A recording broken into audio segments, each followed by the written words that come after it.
Welcome to my YouTube channel, and this is the second video of the big data series, and this is gonna be about data lake.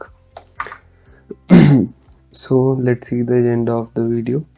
So basically we will be very briefly discussing about what we discussed in the last video. We will be discussing about data warehousing as well as data lakes and some other terms that are related to big data. So moving on, what we discussed in the last video was that in the end we discussed that there were two core components of Hadoop 1.0. Okay, so we had something similar like structure in Hadoop 1.0, where we had basically data nodes. So this is like a set of computers interconnected to each other, and HDFS and MapReduce were two core components of Hadoop 1.0, right?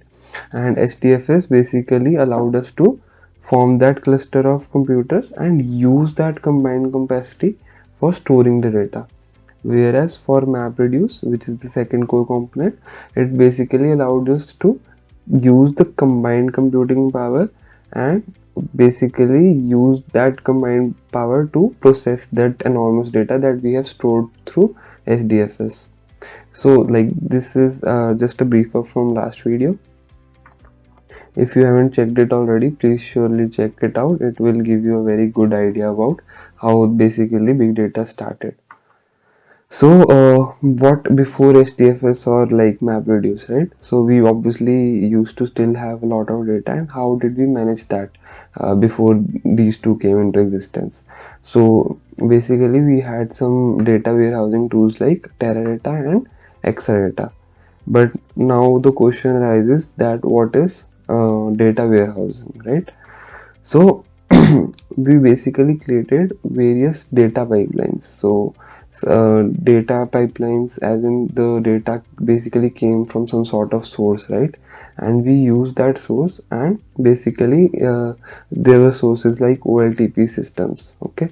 And we basically ingested them in the system. Now there would be a question about what is OLTP system, right? So OLTP is like a transactional system. So it's a transaction based system that is mainly used in a lot of transactional based things like online shopping. It has a lot of transactions, regular and transactions in a lot of number, right? So, and similarly in banking also we have a lot of transactions. So here we do not really exactly talk about transaction in the context that money is involved, but like a lot of exchange of data is being done, right? So in that context we are basically discussing. So OLTP system is one of the great sources of creating data warehouses.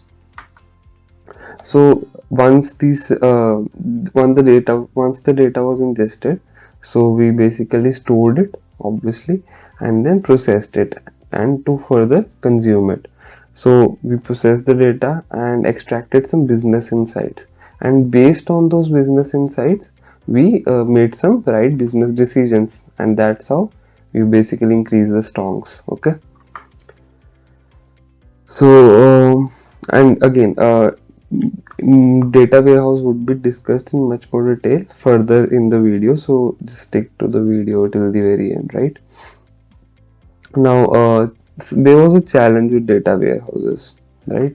So what exactly was the challenge? That they were vertical scalable and it had high cost capacity. Like, I mean, to store a lot of data it was very costly, talking about the data warehouse, and it was also vertical scalable. So again we would be discussing these terms within this video only. Whereas for Hadoop or cloud computing, it was horizontally scalable, alright, and it was also low capital cost in the sense that to store a lot of data you didn't have to spend that much capital in comparison to data warehousing. Now let's discuss the scalability part. Okay, so scalability, when we talk about vertical scalability, right? So if you remember in the last video we discussed about centralized systems or monolithic systems where we had single server which had the code and every part of the data processing and the new data being generated through the processing, every part was within a single server, right? And basically increasing or decreasing the capacity, mainly increasing obviously to scale, basically when there is more demand of users, let's say. Okay, so like after the internet bloom, there was a sudden surge in the demand of a particular software, right? So obviously a single server could not cater to those many people on basic specs, right? Like basic memory of, let's say, RAM of 4 GB or something like that, and let's say the capacity of hard disk is 500 GB. It couldn't really cater to every user. So initially, what was the main step that was being taken place is that they increase the capacity. So instead of 4 GB RAM, they, let's say, converted it to 32 GB RAM, and also increase the hard disk memory to, let's say, from 500 GB to, oh, 1 PB or something like that. So that was called vertical scalable.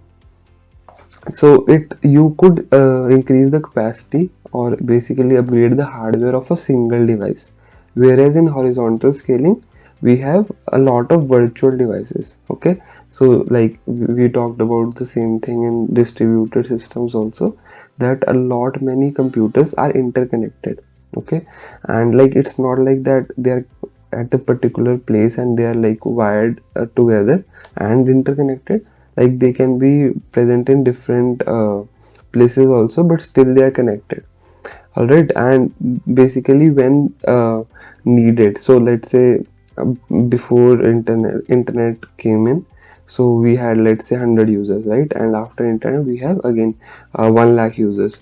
So just to cater that sudden surge, what could be done was we just keep on adding more and more virtual systems or resources as the demand increases, right? And that was much more efficient uh, in the sense that it was also very cheap and much more accessible.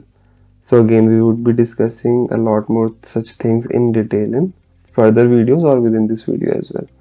So I just hope you get an idea about the scalability part. But just in case you have any sort of doubt, just comment it down and I'll try to explain in simplest manner. Now, basically, since data warehousing was getting outdated and there was a need of some new type of system, so a new terminology called data lake was uh, basically it came into existence, right? And let's see what are the okay, so now moving on, Hadoop, which we briefly discussed in the first video, that and data lake, these two terminologies were initially interchangeably used because they were too much similar. But with technological advancements and as cloud become much more economical, the notion of data lake basically got matured. Okay, the definition or basically what was covered in data lake, that whole thing was much more elaborate, or it basically had a lot more points covered to it, which basically created more differences between a data lake and Hadoop. Okay, so let's just look at some of the capabilities of a data lake. So first one is ingestion. So basically collection of all the data, that is covered in ingest part. Then we have store part, which basically covers all the storage of the data that we have just ingested. Then we have process, which basically we have some sort of business logic or a code which basically works on the ingested and stored data, right? So using all the capacity of computers that we have through the distributed system, we just use all that capacity and apply business logics on the existing data to get some insights out of it. So that comes under the process, and now we have consume. So once the processing is done, we need the final outcome in like some sort of way, right? Maybe to create some decisions or maybe for further analysis. So that comes part in consumption, and here we basically have easy access and faster retrieval of the data. So all these 4 points come under the key capabilities of data lake. There are many other capabilities as well, but these are like the core parts, you can say. And if you remember from the last video, these were the 4 parts that we had discussed in the previous video as well, which, so basically these were the 4 problems listed by Google for the big data issue. Like, what were the key problems that they were facing, or they imagined that they would be facing very soon due to a big data. Okay, so basically data lake solves all these problems. So moving on, yeah, as we, let's discuss in more detail about the data lake capabilities.